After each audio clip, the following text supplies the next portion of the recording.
Então é uma crise econômica, é uma crise social, é uma crise política, é uma crise ambiental e é também uma crise cultural.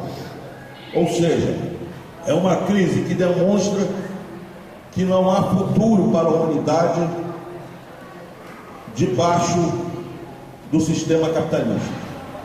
Vocês têm acompanhado nos jornais, principalmente a crise nos países europeus e nos próprios Estados Unidos. Quais são as soluções?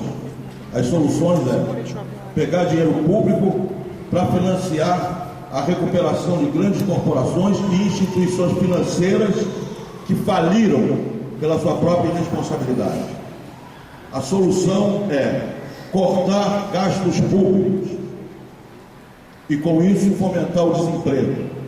A solução é privatização. A solução é fortalecer uma cultura que é baseada no egoísmo, baseada na competição, baseada em tudo aquilo que faz com que um ser humano lute contra o seu semelhante. Então as soluções que esses grandes senhores propõem é uma solução que vai por água, jogando o mundo por água abaixo. A tendência é o agravamento da situação econômica nos países do terceiro mundo, inclusive o Brasil. Isso por quê? Porque está havendo crise com alguns elementos recessivos na Europa, diminuição do crescimento na China. O que isso significa? Significa que para um país como o nosso, que vive hoje, literalmente, de exportar minério para a China e os frutos do agronegócio para a Europa e para a própria América Latina, a diminuição da demanda, ou seja, esses países em crise tendem a comprar menos, e isso significa uma diminuição da receita e, portanto, agravamento dos nossos problemas econômicos. O que nós temos hoje no quadro da América Latina? Nós temos o quadro seguinte: nos Estados Unidos, enfraquecido pela crise econômica, e enfraquecido também pela disputa que a China e a Rússia movem, procurando ocupar espaços que a crise americana vai obrigando a eles a abrirem espaços no sentido de dominação, está se voltando para aquilo que sempre foi chamado quintal, que somos nós, a América Latina. Então o que nós temos visto recentemente? Golpe de Estado em Honduras, patrocinado pelo imperialismo americano. Golpe parlamentar, mas mesmo assim golpe de Estado no Paraguai, com a deposição do presidente democrata, o Lugo. O que nós vemos? A construção de uma aliança entre os regimes da direita da América Latina, que é o chamado Aliança do Pacífico, que junta o Chile, o Peru e a Colômbia. E nós vemos o quê? O ataque cada vez maior contra as experiências democráticas populares na Bolívia, no Equador e na Venezuela. Quais são as principais modificações no panorama político que elas trazem? Elas trazem o que a gente está chamando do fim de um ciclo. Qual é o problema desse modelo?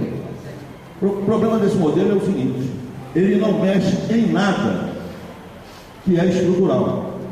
Ele pode te dar uma Bolsa Família, mas ele não resolve o problema da educação.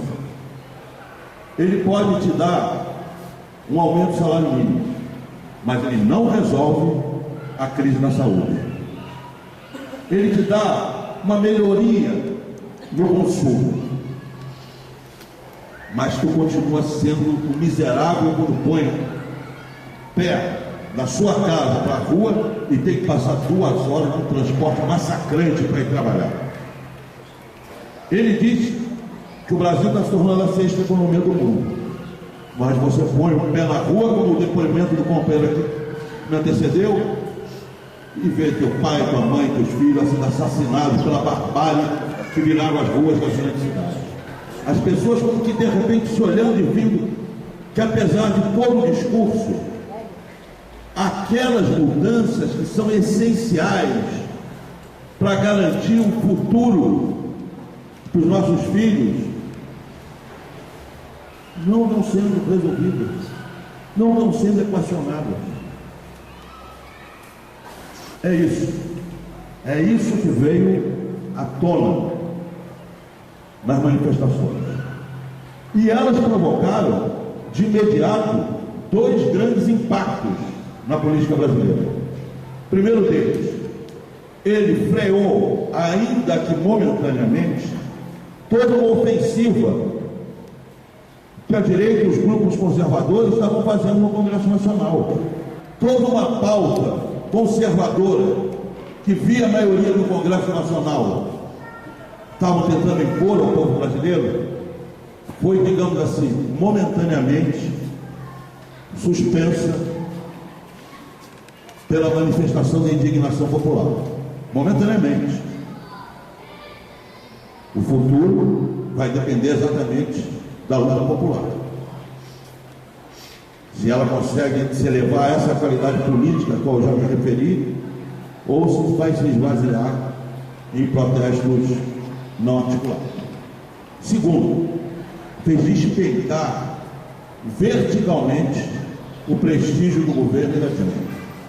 Essa é outra consequência, abrindo, embaralhando o campo da disputa política e eleitoral no país e abrindo uma enorme possibilidade para o PSOL. O PSOL defende que os projetos de reforma política do país devam passar necessariamente por uma forma mais ampla de consulta ao povo, pela forma de um plebiscito. Ou seja, a nossa tese reafirma a posição que esse Congresso Nacional, tal como está, não nos representa. E nós não conferimos autoridade a esse Congresso Nacional para implantar reformas políticas. E que, portanto, o PSOL defende que os projetos de reforma política devam necessariamente passar por uma consulta plebiscitária ao próprio povo brasileiro. É continuar lutando, incentivando, criando, participando das mobilizações sociais, lutando para que essas manifestações tenham alvo. Na política, quem não tem alvo, não avança. É preciso ter alvo. É preciso dizer que esse descalabro tem responsável.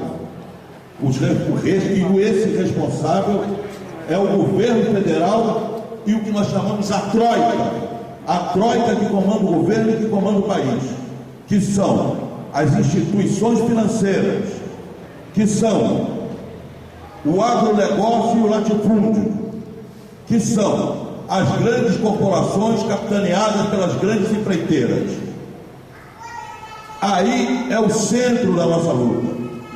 E nós lutamos para que cada vez mais gente tenha consciência disso, de que nós temos alvo, e que esse é o alvo, é o governo e aquilo que manda no governo.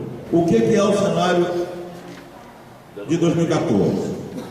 Primeira coisa, embaralhou. A Dilma está despencando, e isso significa o quê? Que o grande capital, que não quer perder, quer ter o candidato, a alternativa do candidato e a alternativa C também. O que nós vemos é que existe um grande espaço para uma candidatura socialista, uma candidatura de esquerda, que seja capaz de botar nu toda essa problemática apresentando soluções. O PSOL deve apresentar essa candidatura. Primeiro, o partido precisa aprovar candidato no Congresso. Nós não podemos cair na cantilena de prévia. Por quê? Porque a disputa eleitoral está acelerada. Vocês veem, Marina é candidata, Aécio é candidato, Eduardo Campos é candidato, Dilma é candidato e o PSOL. Quem representa? Quem fala? Quem é o porta-voz? Não temos. E estamos perdendo espaço político por isso. Por isso é uma questão fundamental. Que não se atrase mais ainda, como é capaz de surgir essa proposta. que o candidato tem que ser definido no Congresso Nacional e certamente vai ser o candidato indicado pela Unidade Socialista por um PSOL popular. Sob nossa direção, o partido enfrentou as eleições de 2012, logrando um resultado que ainda não tinha conseguido. Elegemos 2 prefeituras, uma de capital, elevou-se enormemente o número da bancada, fez uma campanha brilhante no Rio de Janeiro e uma campanha particularmente brilhante em Belém, onde nós chegamos ao segundo turno. E isso foi fruto do aguerrimento da militância e do acerto da política de alianças aprovada no Diretório Nacional. O que dizia, em suma, que o partido poderia fazer coligações e receber apoios mais amplo do que só a frente de esquerda, ou seja, mais amplo do que só o PCB e o PSTU, desde que o partido estivesse na cabeça e o partido tivesse, e a frente eleitoral tivesse sob a direção política do partido. E foi essa linha acertada que permitiu vitórias. Se nós temos confiança no nosso programa, na nossa militância, se nós estamos na cabeça, qual é o problema de receber esse apoio? Qual é a consequência de uma posição estreita? Eu digo para vocês, Macapá, nós ganhamos a eleição por míseros 2.000 votos de diferença. Isso quer dizer que se nós tivéssemos rejeitado todos os apoios, vocês sabem qual era a consequência? A quadrilha de ladrões da direita, que felicita o povo, que rouba, saqueia, causa infortúnio das famílias, estaria governando até hoje lá. Essa é a nossa diferença.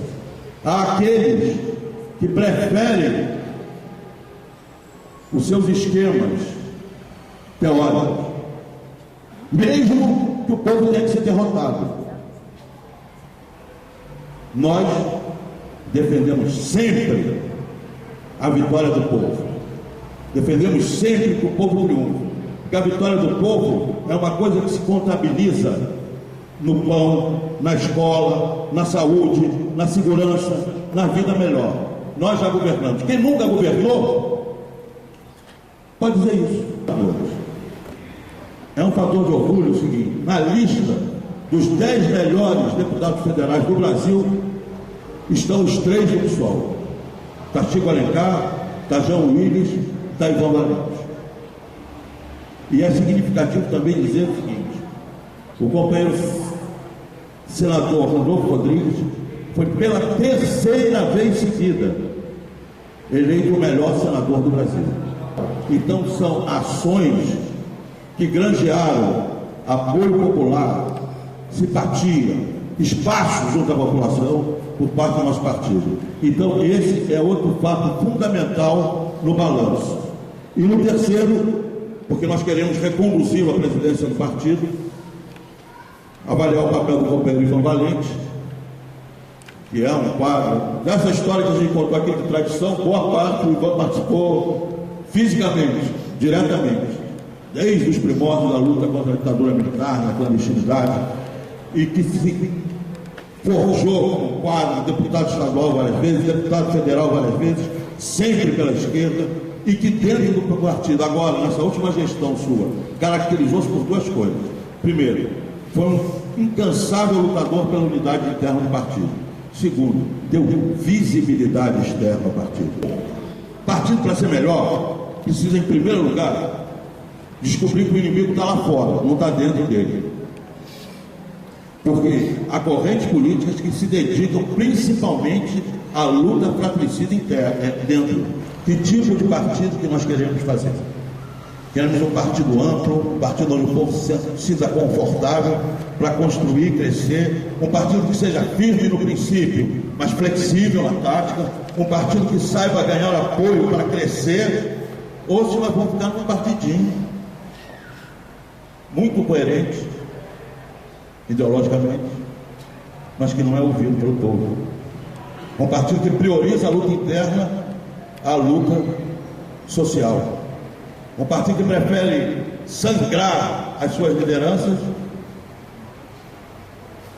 do que construir referências de trabalho junto às grandes massas. Partido que prefere excluir, dizer que companheiros provados e abnegados de diversos municípios não podem participar do Congresso, com um partido que acolhe e que trabalha pela construção ampla das suas posições.